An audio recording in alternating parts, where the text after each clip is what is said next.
Hello there, this is Malak and welcome to one of my probably long-awaited mini tutorials. Well, it's Minecraft version 1.7 and there is some pretty cool stuff, or at least there's one exceptionally cool thing, shall we say, and that's pistons. Now, the basic tutorials of how to make a piston, that's pretty straightforward. But one of the little things I thought to myself is pretty easy to make, and it might not be so obvious that you could make something like this. It's a little extendable bridge. Now, however will I get to that distant platform and loot that wonderful chest? Oh dear, there seems to be a large gap. Maybe, just maybe, if I push this button,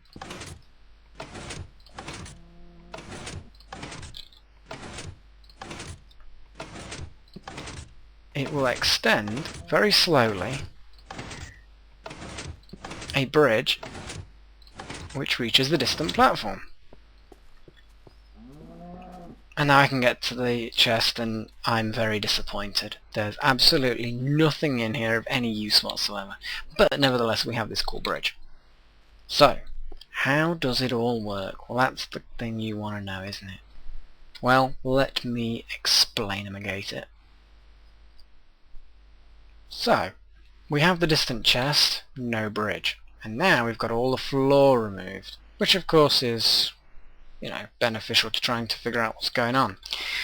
Now, I've got a piston here, which as you can see is extended, and it's got a nice bit of cobble here. Now this is the piston that pushes the bridge gradually out. But of course once it's pushed the block, how does it get refueled? Well, I will show you. It will push that out here. Now we've got a long line of cobble leading all the way to here, and a second piston.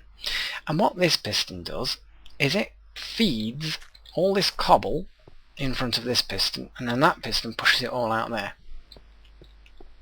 Now what I've got is the button there with a trail of redstone all the way down here, and what this does is two things. The first thing it does is send a signal into here, but there's a little delay here, a repeater. Now it's 2 notches in, I think, or is it 1 notch? It's something like that. It's not got a long delay, but it's got a small delay, which then extends this piston. Now the reason why I have a delay is because the other part of the signal goes through here and switches this torch off, retracting this piston. Now that does take a moment's time. So the delay there is just to give this piston long enough to retract, leaving a space here, so that then when that piston pushes that cobblestone, there's now space at the other end for it to do it. Now, what I'm actually going to do, because it will probably demonstrate it a little easier, is just replace this button with a lever. Because obviously the button will click in then click out again. But if I use a lever I can show you it step by step. So, as you can see, that's extended because that torch is powering it. That's retracted because that's all dead and there's a small delay here. So, let's say we push the button. Okay, freeze frame. The button's pushed in, so this activates. There's a small... Okay, the first thing that happens is the signal travels down there, deactivates this torch and pulls this back. Now remember, there was a gap here. The actual piston head was in this gap here. So it retracts. Moments later, the delay on this kicks in and extends that. And this piston pushes all this cobble along here, all of it, and it fills the gap here. Now, a second later, the button pops back out of its own accord. The first thing that happens is that the signal goes dead here, activating that torch, pushing the cobble out here. And as you can see, we've now got one little bit of cobble sticking out. Moments later, this retracts because the signal goes dead.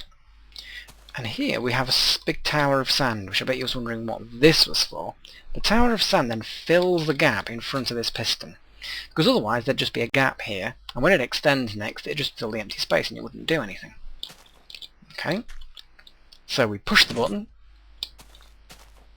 As before, the signal goes down here, retracts this piston, and then because of the delay a second later it then pushes the sand forward, which then pushes the cobble again, filling the space. Button pops back out, more sand falls in there, and that pushes out again. So we've got a bridge that's now 2 blocks in length. So push the button, reloads, extends, push button, reloads, extends. So as you can see, each time you press the button, not only does it refill that, but then it also retracts that ready. So as you can see, just pressing the button a few times, push the button, button off, button on, button off, button on, button off, button on, button off. There we go. And as you can see, we've now got a bridge that goes all the way along. Hey presto. Now obviously this needs refueling, this needs recharging as it were. Not only does the bridge need to be removed manually, unfortunately, but also all this sand is going to have to be removed, because obviously the sand will just fall down and it won't make a very good bridge. But as you can see, it's something that's pretty good. You could probably you know, make a repeater of some sort, so you could push a button and then the repeater will automatically go on, off, on, off, on, off, on, off, and it could then extend the bridge with just one push of a button. That would be pretty cool. I didn't have opportunity to build that. You could possibly also make some kind of TNT dispenser that removes the bridge after it's done. But yeah, it's pretty damn cool. Pretty damn cool. I will be doing more little tutorials on pistons later on as I figure out more cool things to do. So so that's it for this little mini tutorial. I'll upload this and yeah, I hope to see a lot more cool things. Other people posting piston stuff, but I think I'm going to be posting a few good piston things as well.